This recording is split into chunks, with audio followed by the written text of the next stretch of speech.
Chapter 5. A Visit to the Island. The children's aunt arranged a picnic for them the next day, and they all went off to a little cove, not far off, where they could bathe and paddle to their heart's content. They had a wonderful day, but secretly Julian, Dick and Anne wished they could have visited George's Island. They would rather have done that than anything. George didn't want to go for the picnic, not because she disliked picnics, but because she couldn't take her dog. Her mother went with the children, and George had to pass a whole day without her beloved Timothy. "Bad luck," said Julian, who guessed what she was brooding about. "I can't think why you don't tell your mother about old Tim. I'm sure she wouldn't mind you letting someone else keep him for you. I know my mother wouldn't." "I'm not going to tell anybody but you," said George. "I get into awful trouble at home always. I dare say it's my fault, but I get a bit tired of it. You see, Daddy doesn't make much money with the learned books he writes, and he's always wanting to give Mother and me things he can't afford, so that makes him bad-tempered. He wants to send me away to a good school, but he hasn't got the money. I'm glad. I don't want to go away to school. I like being here. I couldn't bear to part with Timothy." "You'd like boarding school," said Anne. "We'd all go. It's fun." "No, it isn't," said George obstinately. "It must be awful to be one of a crowd, to have other girls all laughing and yelling round you. I should hate it." "No, you wouldn't," said Anne. "All that is great fun. It would be good for you, George, I should think." "If you start telling me what is good for me, I shall hate you," said George, suddenly looking very fierce. "Mother and Father are always saying that things are good for me, and they are always the things I don't like." All right," said Julian, beginning to laugh. "My goodness, how you do go up in smoke. Honestly, I believe anyone could light a cigarette from the sparks that fly from your eyes." That made George laugh, though she didn't want to. It was really impossible to sulk with good-tempered Julian. They went off to bathe in the sea for the 5th time that day. Soon they were all splashing about happily, and George found time to help Anne to swim. The little girl hadn't got the right stroke, and George felt really proud when she had taught her. "Oh, thanks," said Anne, struggling along. "I'll never be as good as you, but I'd like to be as good as the boys." As they were going home, George spoke to Julian. "Could you say that you want to go and buy a stamp or something?" she said. "Then I could go with you and just have a peep at old Tim. He'll be wondering why I haven't taken him out all day." "Right," said Julian. "I don't want stamps, but I could do with an ice. Dick and Anne can go home with your mother and carry the things. I'll just go and tell Aunt Fanny." He ran up to his aunt. "Do you mind if I go and buy some ice creams?" he asked. "We haven't had one today. I won't be long. Can George go with me?" "I don't expect she'll want to," said his aunt, "but you can ask her." "George, come with me," yelled Julian, setting off to the little village at a great pace. George gave a sudden grin and ran after him. She soon caught him up and smiled gratefully at him. "Thanks," she said. "You go and get the ice creams, and I'll have a look at Tim." They parted. Julian bought 4 ice creams and turned to go home. He waited about for George, who came running up after a few minutes. Her face was glowing. "He's all right," she said, "and you can't imagine how pleased he was to see me. He nearly jumped over my head." "I say, another ice cream for me. You really are a sport, Julian. I'll have to share something with you quickly." "What about going to my island tomorrow?" "Golly," said Julian, his eyes shining. "That would be marvellous. Will you really take us tomorrow? Come on, let's tell the others." The 4 children sat in the garden eating their ices. Julian told them what George had said. They all felt excited. George was pleased. She had always felt quite important before, when she had haughtily refused to take any of the other children to see Kirin Island, but it felt much nicer somehow to have consented to row her cousins there. "I used to think it was much nicer always to do things on my own," she thought, as she sucked the last bits of her ice. "But it's going to be fun, doing things with Julian and the others." The children were sent to wash themselves and to get tidy before supper. They talked eagerly about the visit to the island next day. Their aunt heard them and smiled. "Well, I really must say I'm pleased that George is going to share something with you," she said. "Would you like to take your dinner there and spend the day? It's hardly worthwhile rowing all the way there and landing unless you're going to spend some hours there." "Oh, Aunt Fanny, it would be marvellous to take our dinner," cried Anne. George looked up. "Are you coming too, Mother?" she asked. "You don't sound at all as if you want me to," said her mother in a hurt tone. "You looked cross yesterday too when you found I was coming. No, I shan't come tomorrow, but I'm sure your cousins must think you are a queer girl never to want your mother to go with you." George said nothing. She hardly ever did say a word when she was scolded. The other children said nothing too. They knew perfectly well that it wasn't that George didn't want her mother to go. It was just that she wanted Timothy with her. "Anyway, I couldn't come," went on Aunt Fanny. "I've some gardening to do. You'll be quite safe with George. She can handle a boat like a man." End of Disc 1. Disc 2. The three children looked eagerly at the weather the next day when they got up. The sun was shining and everything seemed splendid. "Isn't it a marvellous day?" said Anne to George as they dressed. "I'm so looking forward to going to the island." "Well, honestly, I think really we oughtn't to go," said George unexpectedly. "Oh, but why?" cried Anne in dismay. "I think there's going to be a storm or something," said George, looking out to the southwest. "But, George, why do you say that?" said Anne impatiently. "Look at the sun, and there's hardly a cloud in the sky." "The wind is wrong," said George. "And can't you see the little white tops of the waves out there by my island? That's always a bad sign." "Oh, George, it will be the biggest disappointment of our lives if we don't go today," said Anne, who couldn't bear any disappointment, big or small. "And besides," she added artfully, "if we hang about the house, afraid of a storm, we shan't be able to have dear old Tim with us." "Yes, that's true," said George. "All right, we'll go. But mind, if a storm does come, you're not to be a baby. You're to try and enjoy it and not be frightened." "Well, I don't much like storms," began Anne, but stopped when she saw George's scornful look. They went down to breakfast, and George asked her mother if they could take their dinner as they had planned. "Yes," said her mother. "You and Anne can help to make the sandwiches. You boys can go into the garden and pick some ripe plums to take with you.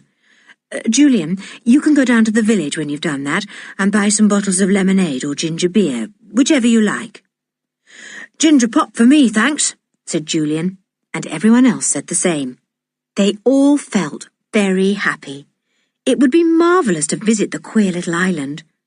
George felt happy because she would be with Tim all day. They set off at last, the food in 2 kit bags.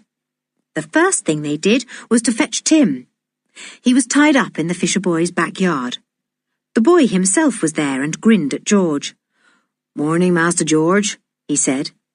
It seemed so queer to the other children to hear Georgina called Master George. "Tim's been barking his head off for you. I guess he knew you were coming for him today." "Of course he did," said George, untying him. He at once went completely mad and tore round and round the children, his tail down and his ears flat. "He'd win any race if only he was a greyhound," said Julian admiringly. "You could hardly see him for dust. Tim! Hi, Tim! Come and say good morning."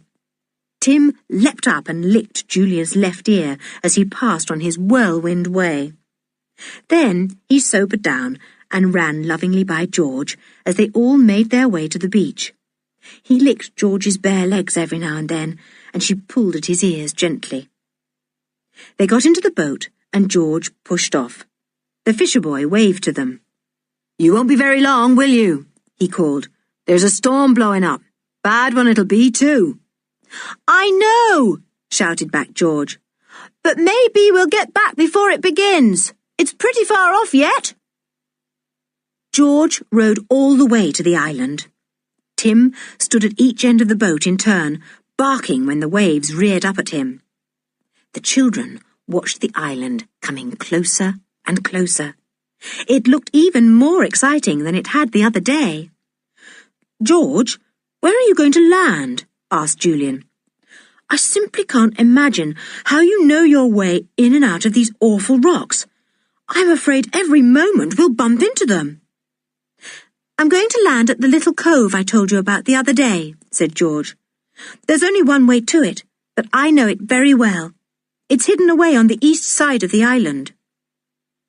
The girl cleverly worked her boat in and out of the rocks, and suddenly, as it rounded a low wall of sharp rocks, the children saw the cove she had spoken of. It was like a natural little harbour, and was a smooth inlet of water running up to a stretch of sand sheltered between high rocks. The boat slid into the inlet and at once stopped rocking, for here the water was like glass and had hardly a wrinkle. "I say, this is fine," said Julian, his eyes shining with delight. George looked at him, and her eyes shone too, as bright as the sea itself. It was the first time she had ever taken anyone to her precious island, and she was enjoying it. They landed on the smooth yellow sand. "We're really on the island," said Anne, and she capered about, Tim joining her and looking as mad as she did. The others laughed. George pulled the boat high up on the sand. "Why so far up?" said Julian, helping her. "The tide's almost in, isn't it?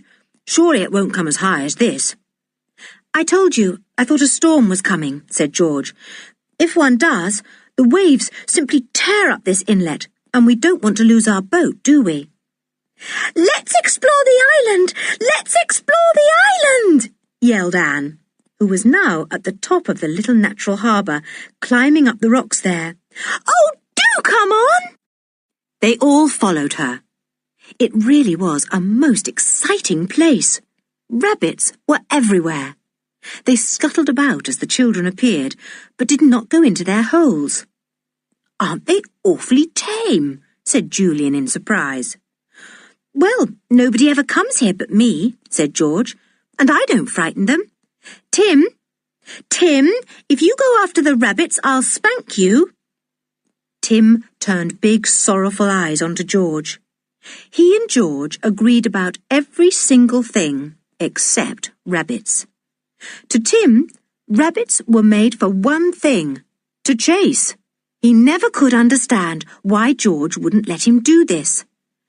But he held himself in and walked solemnly by the children, his eyes watching the lolloping rabbits longingly. "I believe they would almost eat out of my hand," said Julian. But George shook her head. "No, I've tried that with them," she said. "They won't. Look at those baby ones. Aren't they lovely?" "Ruff," said Tim, agreeing, and he took a few steps towards them. George made a warning noise in her throat, and Tim walked back, his tail down. "There's the castle," said Julian. "Shall we explore that now? I do want to." "Yes, we will," said George. "Look, that is where the entrance used to be, through that big broken archway."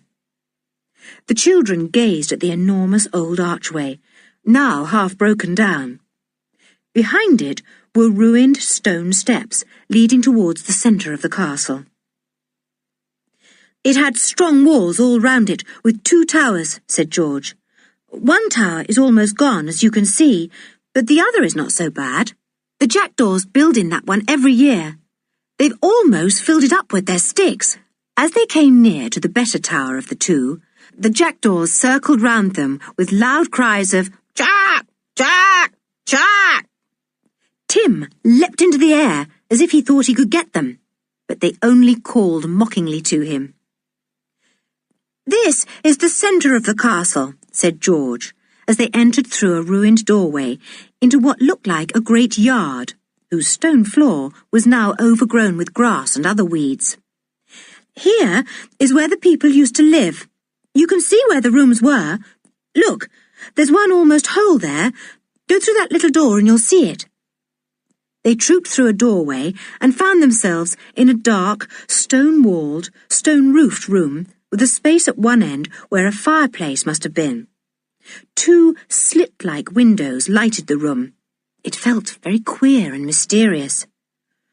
"What a pity it's all broken down," said Julian, wandering out again. "That room seems to be the only one quite whole.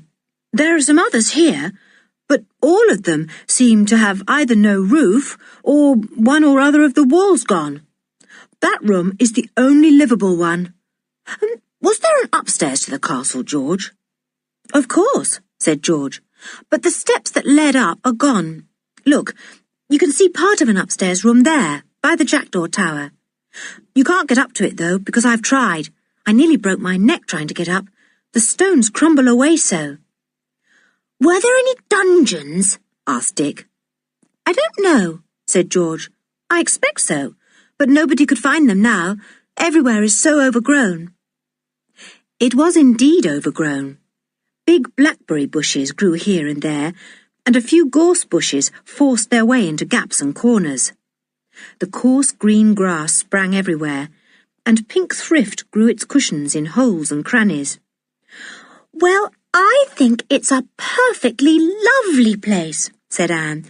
"Perfectly and absolutely lovely." "Do you really?" said George, pleased. "I'm so glad. Look, we're right on the other side of the island now, facing the sea. Do you see those rocks with those queer big birds sitting there?" The children looked. They saw some rocks sticking up, with great black shining birds sitting on them in queer positions. "They are cormorants," said George. "They've caught plenty of fish for their dinner, and they're sitting there digesting it. Hello, they're all flying away. I wonder why." She soon knew, for from the southwest there suddenly came an ominous rumble. "Thunder," said George. "That's the storm. It's coming sooner than I thought."